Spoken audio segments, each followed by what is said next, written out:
বর্ষা এলেই প্রকৃতি যেন নতুন রূপে সেজে ওঠে। সবুজ শ্যামল অরণ্য, ভিজে মাটির সোঁদা গন্ধ আর আকাশ থেকে টুপটাপ বৃষ্টির ফোঁটা সব মিলিয়ে মন ভরে ওঠে এক অনন্য অনুভূতিতে। এর মধ্যে সবচেয়ে আকর্ষণীয় অভিজ্ঞতা হল বর্ষায় জলপ্রপাত ভ্রমণ। ভারতের ছত্তিশগড় রাজ্যের বস্তার জেলার অন্তর্গত জগদলপুর প্রকৃতির এক অপার সৌন্দর্যের ভাণ্ডার। পাহাড়, অরণ্য, জলপ্রপাত আর আদিবাসী সংস্কৃতির মেলবন্ধনে এই স্থান প্রতিটি ভ্রমণ পিপাসুকে মুগ্ধ করে। বিশেষ করে বর্ষাকালে জগদলপুর এক ভিন্ন রূপে ধরা দেয়। বর্ষা নামতেই সবুজ শ্যামল অরণ্য প্রাণ ফিরে পায়। চারিদিকে সবুজে মোড়া পাহাড়, বৃষ্টির ফোঁটায় ঝলমল করে ওঠা পত্রপল্লব আর মাটির গন্ধ ভ্রমণকে করে তোলে আরও মনোমুগ্ধকর। এই সময়ে জগদলপুরের প্রধান আকর্ষণ নিঃসন্দেহে চিত্রকূট জলপ্রপাত। একে অনেকেই ভারতের নায়াগ্রা বলে আখ্যা দেয়।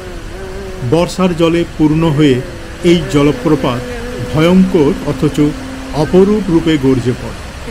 কয়েক কিলোমিটার দূর থেকে শব্দ কানে আসে, আর কাছ থেকে দেখলে মনে হয় যেন আকাশ ভেঙে জলধারা নেমে আসছে। এছাড়াও তীরথগড় জলপ্রপাত বর্ষায় পর্যটকদের টানে।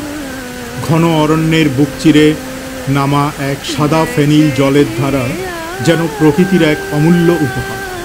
বৃষ্টির ফোঁটার সাথে ঝর্ণার জল মিশে তৈরি করে এক অনন্য সুর, যা মনকে প্রশান্ত করে। জগদলপুর ভ্রমণের আরেকটি বিশেষ দিক হল এখানকার আদিবাসী সংস্কৃতি। বর্ষার মরশুমে বিভিন্ন লোকনৃত্য, গান, উৎসব ভ্রমণকে আরও প্রাণবন্ত করে তোলে। স্থানীয় বাজারে তাদের হাতের তৈরি জিনিসপত্র, বাঁশের তৈরি শিল্পকর্ম আর স্থানীয় খাবার ভ্রমণকারীদের কাছে বাড়তি আকর্ষণ সৃষ্টি করে। বর্ষায় জগদলপুর ভ্রমণ কেবল প্রাকৃতিক সৌন্দর্যের সাক্ষাৎ নয়, বরং এটি জীবনের কোলাহল থেকে দূরে প্রকৃতির সাথে একাত্ম হওয়ার সুযোগ এনে দেয়। পাহাড়ি পথ বেয়ে বৃষ্টি ভেজা অরণ্যে হাঁটা কিংবা ছাতার নিচে দাঁড়িয়ে দূরে গর্জনরত চিত্রকূট দেখা, সব মিলিয়ে এই ভ্রমণ হয়ে ওঠে এক অবিস্মরণীয় অভিজ্ঞতা। বর্ষাকালে জগদলপুর প্রকৃতি তার আসল রূপে সেজে ওঠে। জলপ্রপাত, অরণ্য আর মাটির সোঁদা গন্ধ মিলিয়ে এটি যেন প্রকৃতি প্রেমীদের জন্য এক স্বর্গরাজ্য। তাই জীবনে অন্তত একবার বর্ষাকালে এই জগদলপুর ভ্রমণ করা প্রত্যেক ভ্রমণ পিপাসু মানুষেরই কর্তব্য বলে মনে হয়। অনেক দিন ধরেই ভাবছিলাম এই বর্ষায় কোথায় বেড়াতে যাই। হঠাৎ করে ঠিক হয়ে গেল ছত্তিশগড় রাজ্যের জগদলপুর যাওয়ার কথা। এই জগদলপুরে রয়েছে প্রচুর ছোট বড় জলপ্রপাত। এই জগদলপুরকে এই কারণে বলা হয় ল্যান্ড অফ ওয়াটারফলস। যেমন কথা তেমনি কাজ, আমরা ট্রেনের টিকিট কেটে ফেললাম।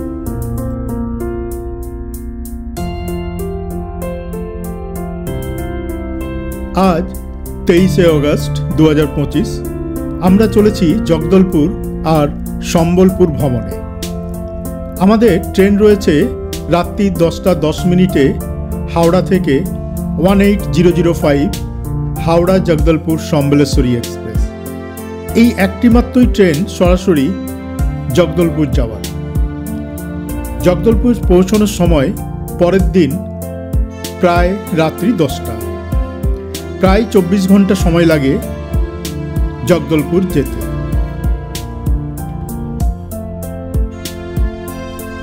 আমরা রাত্রি 8টার সময় বেরিয়ে পড়েছি হাওড়া স্টেশনের উদ্দেশ্যে। আমরা মোট 4 জন যাচ্ছি। আমার সঙ্গে রয়েছে সুখেন্দুদা। আমি ও সুখেন্দুদা হাওড়া থেকে ট্রেন ধরব। বাকি দুজন অর্থাৎ রঞ্জিতদা ও উত্তমদা তারা খড়গপুর স্টেশন থেকে ট্রেনে উঠবে।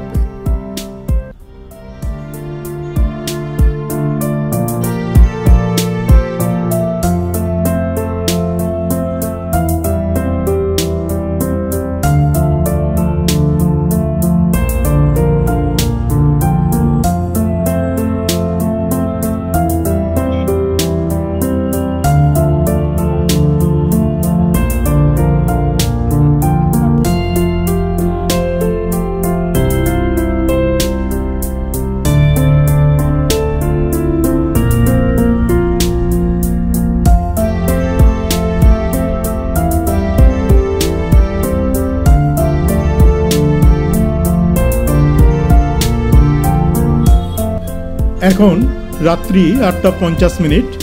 আমরা হাওড়া স্টেশনে এসে পৌঁছে গেছি। আমাদের বাড়ি থেকে হাওড়া স্টেশন আসতে সময় লাগলো 50 মিনিটের মতো।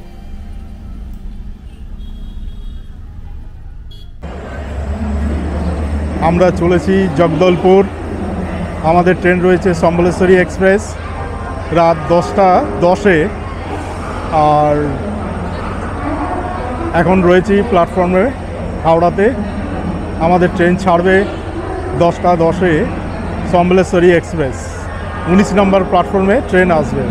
আমি রয়েছি, আর রয়েছে সুখেন্দু পাত্র। হাই করে দিন। High high.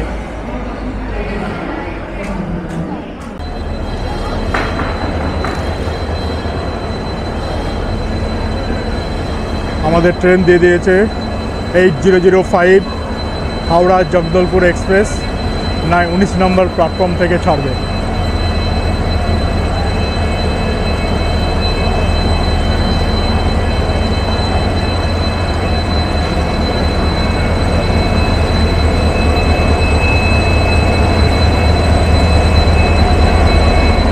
আমাদের কোচ নাম্বার রয়েছে B1।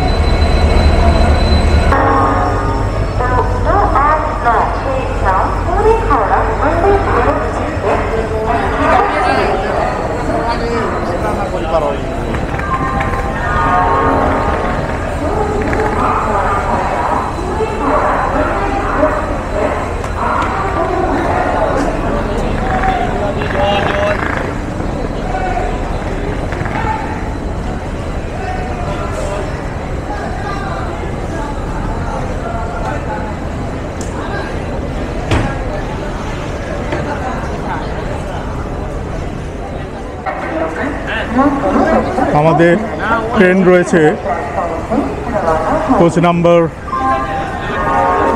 হচ্ছে B1।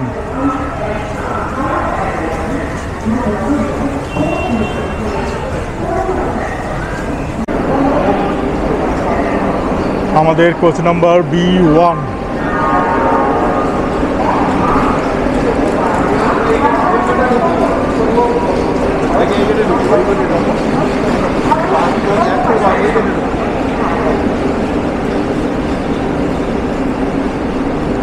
এই হচ্ছে আমাদের কোচ B1।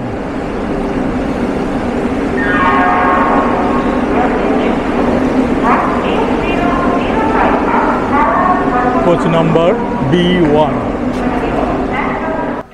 হাওড়া থেকে জগদলপুরের দূরত্ব প্রায় 1163 কিলোমিটার। সময় লাগবে প্রায় 24 ঘন্টা। সম্পূর্ণ যাত্রাপথে 33টি হল্ট স্টেশন রয়েছে, আর 2 জায়গাতে ট্রেনের ইঞ্জিন চেঞ্জ করা হয়। আর এই ট্রেনে কিন্তু কোনো প্যান্ট্রি কার নেই।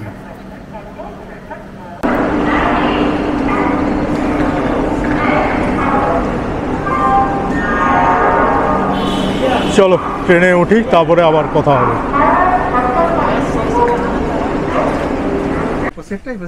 হ্যাঁ, এইখানে একটা সিট রয়েছে, কোচ নাম্বার B1 56 আপার, আর এখানে রয়েছে 53। এটা হচ্ছে মিডল।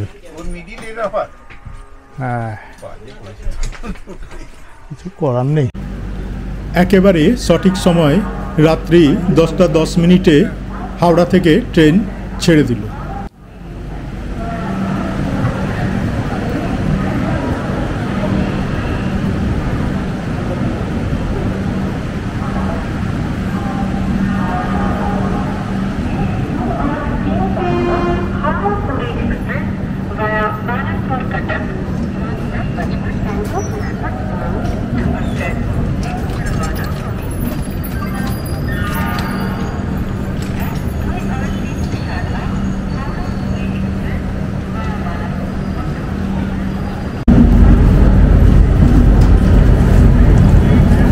আমরা রাতের খাবার বাড়ি থেকে নিয়ে এসেছি, তা খেয়ে আমরা শুয়ে পড়ব।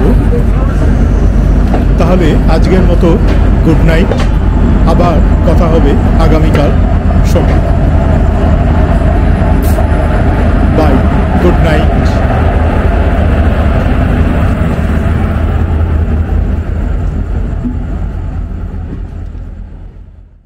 Good morning. আজ 24শে অগস্ট। আমরা এসে পৌঁছেছি উড়িষ্যার সম্বলপুর স্টেশনে। এখন বাজে 10টা 16 মিনিট। এখানে ট্রেন আসার শিডিউল টাইম ছিল 8টা 55 মিনিট। প্রায় 1 ঘন্টার উপর লেটে আমরা এসে পৌঁছেছি।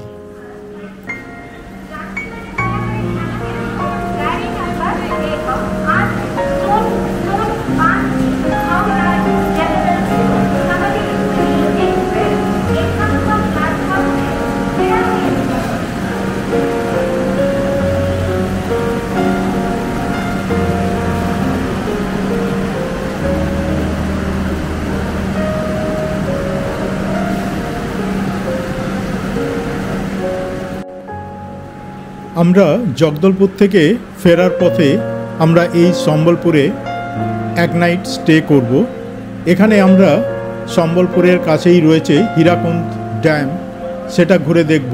তাছাড়াও রয়েছে বিখ্যাত সম্বলেশ্বরী মন্দির, আরও অন্যান্য অনেক প্রাচীন মন্দির রয়েছে, সেগুলো আমরা ঘুরে দেখব।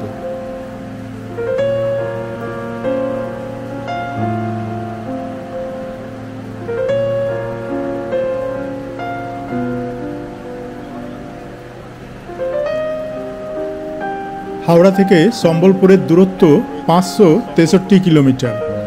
সময় লাগলো প্রায় 12 ঘন্টা। এই সম্বলপুর উড়িষ্যার একটা বিখ্যাত শহর। এখন সকাল 10টা 30 মিনিট। সম্বলপুর স্টেশন থেকে ট্রেন ছেড়ে দিল জগদলপুরের উদ্দেশ্যে। সম্বলপুর থেকে জগদলপুরের দূরত্ব প্রায় 600 কিলোমিটার। ওখানে পৌঁছানোর সময় রাত্রি 10টা, কিন্তু বেশিরভাগ দিনই দেরিতে ট্রেন পৌঁছায়। দেখা যাক আজ কখন আমরা জগদলপুরে পৌঁছই।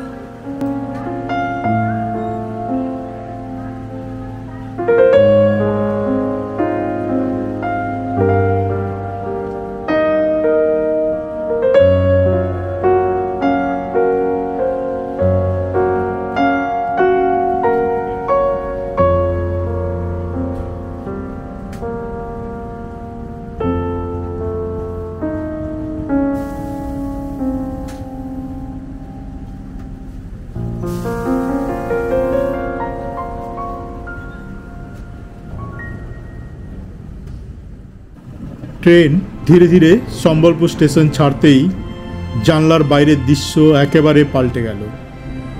বিস্তীর্ণ ধানক্ষেত, নদীর ধারে সবুজের আচ্ছাদন, আর মাঝে মাঝে ছোট গ্রাম। আবার কখনো বন জঙ্গলের ভেতর দিয়ে ট্রেন চলেছে। শাল, সেগুন, মহুল গাছের ঘন অরণ্য যেন আকাশ ঢেকে যায়। পথ যত এগোয় পাহাড়ি দৃশ্য তত স্পষ্ট হয়। উঁচু নিচু পাহাড়, গিরিখাত, ঝর্ণার কলধ্বনি সবই যেন ট্রেনের ছন্দের সঙ্গে মিশে যায়। বর্ষাকালে এই পথ সবচেয়ে সুন্দর লাগে। পাহাড় ভেদ করে অসংখ্য টানেল, পাহাড়ের গায়ে নেমে আসা মেঘ, কুয়াশার চাদরে ঢেকে থাকা বন, আর ছোট ছোট নদীর স্রোত যেন এক স্বপ্নপুরী রচনা করে।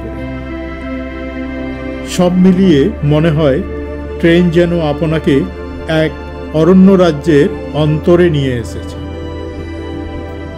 চলো আমরা উপভোগ করি এই সুন্দর যাত্রাপথ।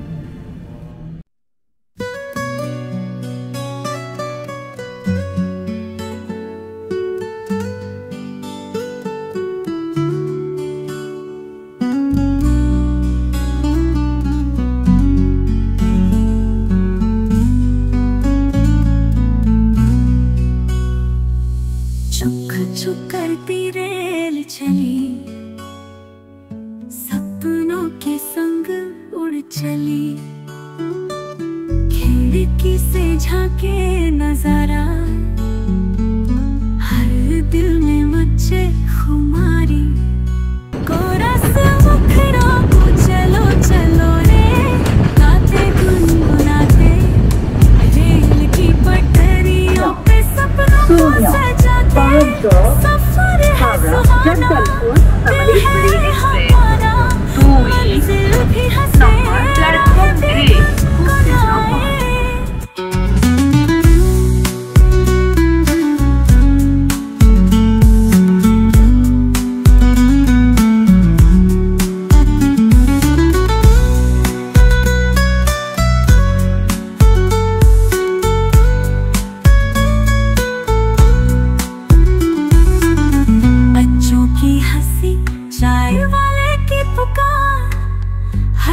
फर्श पे मिलता है एक नया प्यार। हरी भरी खेतों में हवाएं नाचे,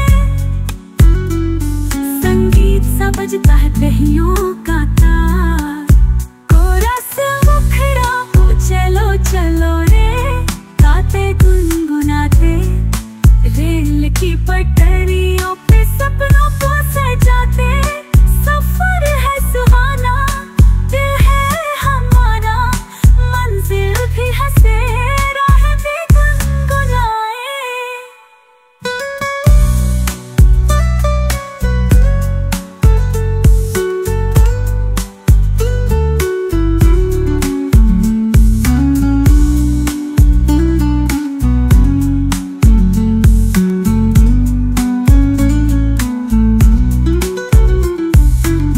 दोस्ती का रंग, परिवार का संग, सफर में ही मिल जाए जीवन का ढंग।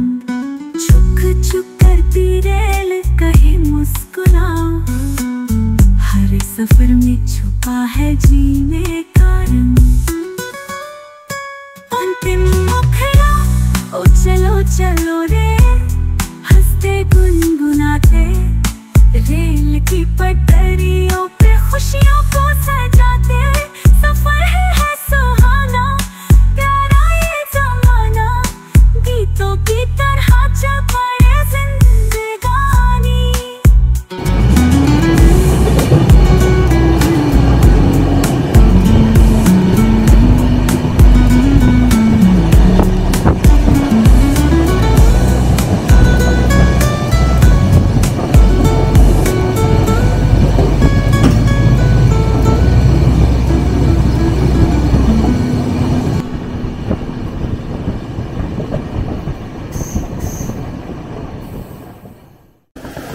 এখন রাত 11টা, হ্যাঁ সত্যিকারে খুব সাড়ে লেট হয়ে 11টা। গেছে। আমরা নামলাম এখন এই জগদলপুর স্টেশনে 11:33।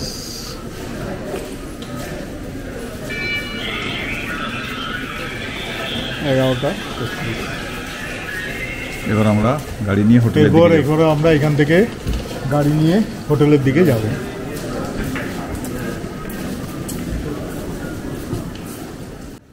এক নম্বর প্ল্যাটফর্ম দিয়ে বাইরে বেরিয়েই সামনেই অটো পাওয়া যায়। আমরা আগে থেকে হোটেল বুক করে রেখেছিলাম। আমাদের হোটেল অতিথি। স্টেশন থেকে 750 মিটারের মতো দূরত্ব। এখানে কিন্তু অটো একটু দরদাম করে নিতে হবে। আমরা 4 জন ছিলাম। আমরা 100 টাকা দিয়ে অটো বুক করে আমরা হোটেলের উদ্দেশ্যে বেরিয়ে পড়লাম। তাহলে আজকের মতো গুড নাইট, আবার কথা হবে আগামীকাল। Good night.